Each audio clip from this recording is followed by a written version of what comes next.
Howdy, folks, and welcome to another day in the Milky Way. Well, tonight we got another good one for you. We've been talking a lot about Atlantis, and I got this book. I don't know if you can see this. It's Atlantis Encyclopedia, and we've been talking about different things. And this last week we talked a little bit about, and somebody mentioned Edgar Cayce, and I think it was me, maybe. But anyway, it doesn't really matter who mentioned it. But I found a section in here, a little bit about Edgar Cayce, and I thought I'd bring it to you.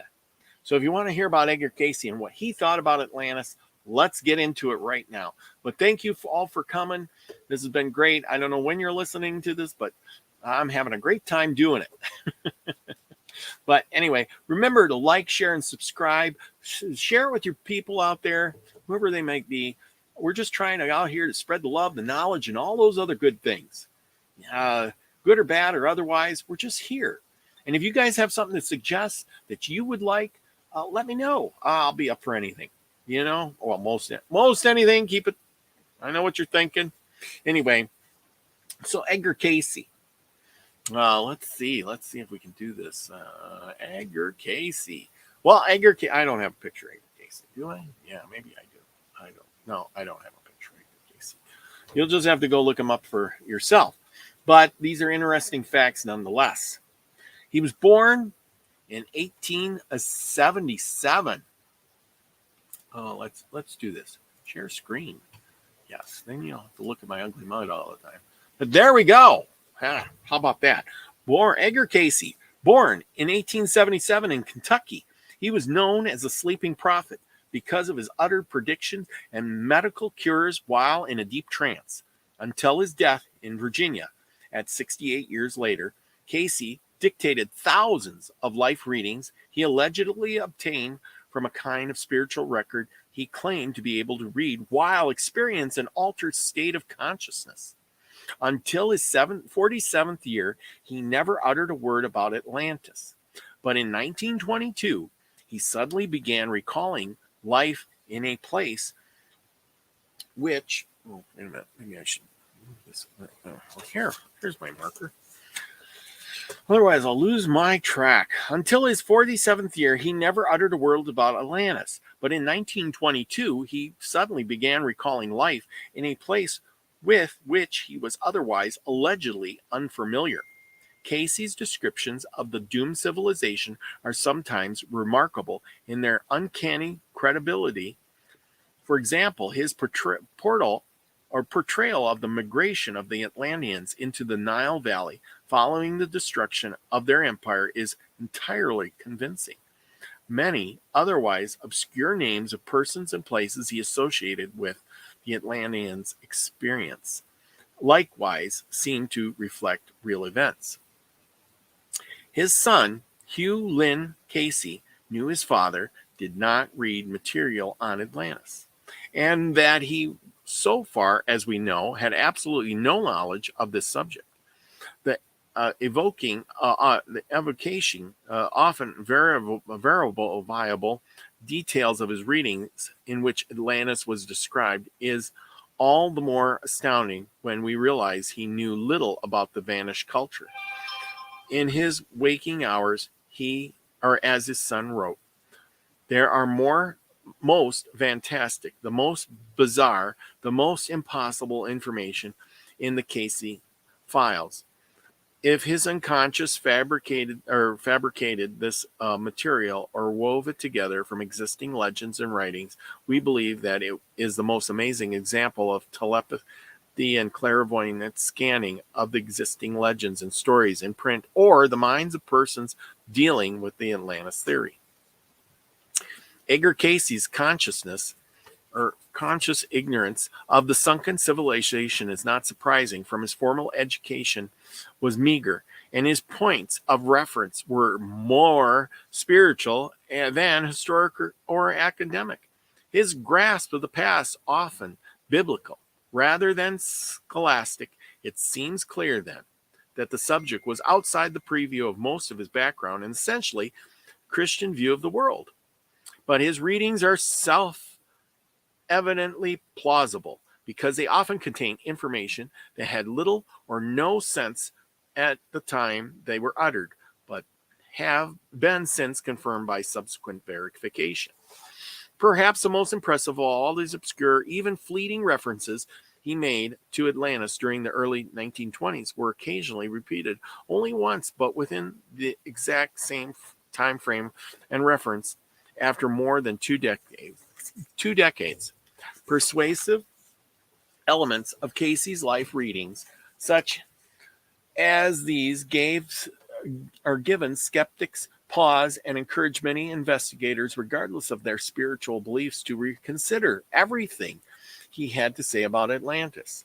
His prediction of findings its first physical remains not far from the United States was a case in point described in the Bimini entry. Until Cayce spoke of Bimini, and even long after some of his life readings were published, no researchers bothered to consider that small island as a possible remnant of Atlantean civilization. But how did the massive stone structures come to lie at the bottom of the sea? According to Cayce's life readings, the Atlantean lands underwent 3 major periods of indentation. This did not disappear. They did not disappear altogether in a single cataclysm. The natural disaster described by Plato represented only the final destruction of Atlantis. A typical reading exemplified these various epochs in an upheaval took place in 1933 when Cayce told a client that he once dwelt in the Atlantean land before the third destruction. The first seismic unrest dropped much of his territory beneath sea level, followed by several millennia later by renewed geological violence, which sank the remaining dry land, save for the tops of its tallest mountains. These volcanic peaks became known in historic times as Midria, the Azore and Canary Islands. Together with Atlas, on which the city of Atlantis arose, the ultimate destruction took place when Mount Atlas detonated, scoured and hollowed itself out with ferocious eruptions, then collapsed into the sea. Present interpretation of this evidence confirms the accuracy of Cayce's clairvoyant view of the Atlantean catastrophe. As he said, the destruction of the continent and its people was far beyond any of that has been kept as an absolute record, and the records of the rocks still remain, and the remains. For someone of no formal education, Cayce's grasp of archaeology and geology was extraordinary, even prophetic. When he said in 1930 that the Nile River flowed across the Sahara Desert to the ocean in early Atlantean times, no scientist in the world would have considered such an apparently outlandish possibility. Yet in 1994, nearly half a century after his death, a satellite survey of North Africa discovered traces of former tributary of the Nile that connected Egypt with the Atlantic Ocean. At Morocco, in prehistory, Presuvian elements of Cayce's life readings encourage many investigators to reconsider his documented statements about Atlantis, that they are troubled by his characterization of the Atlanteans as the builders of a technology superior to 20th century accomplishments. Because Cayce has been verified in at least some important details, other researchers believe he was telling the whole truth, however difficult it may be for some to grasp about the sunken civilization. Regardless of the response, his clients or his ethics, an important part of Edgar Cayce's legacy is the Association for Research and Enlightenment he founded, and which continues to prosper in his home at Virginia Beach. It contains the largest library of its kind in the world, featuring not only all of his life readings, but many hundreds of books, papers, featured articles, and reference material about Atlantis.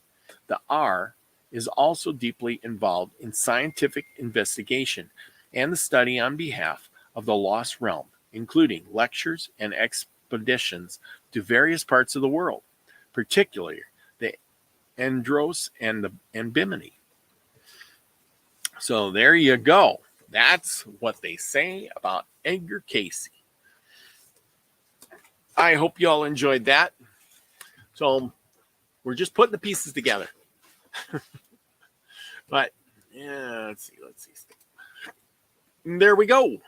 Anyway, there's another show in the bag for Atlantis. And if you want to know more, you can get this book, the Atlantis Encyclopedia. There's so much good stuff in here. Man, you pick out a place, they're talking Stonehenge. There's places I can't even pronounce. I never even heard of some of these places. Rongo, Rubeck, also whatever. I don't even know who that is. From Sweden. A revolving castle, Rwanda, Rendon, Ragnarok, Ramses III. Gotta love all these little big names that I can't pronounce. That's one thing I do a really good job at, and that is mispronouncing names. Trust me, I'm not a professional. I do not know much. I just study a lot. And with that, remember everybody, go out, have a great day, be the frequency you want to be, give somebody a hug, a wave, say hello. Thanks for coming. Peace, everybody. Be the frequency you want to receive. Ooh, there we go.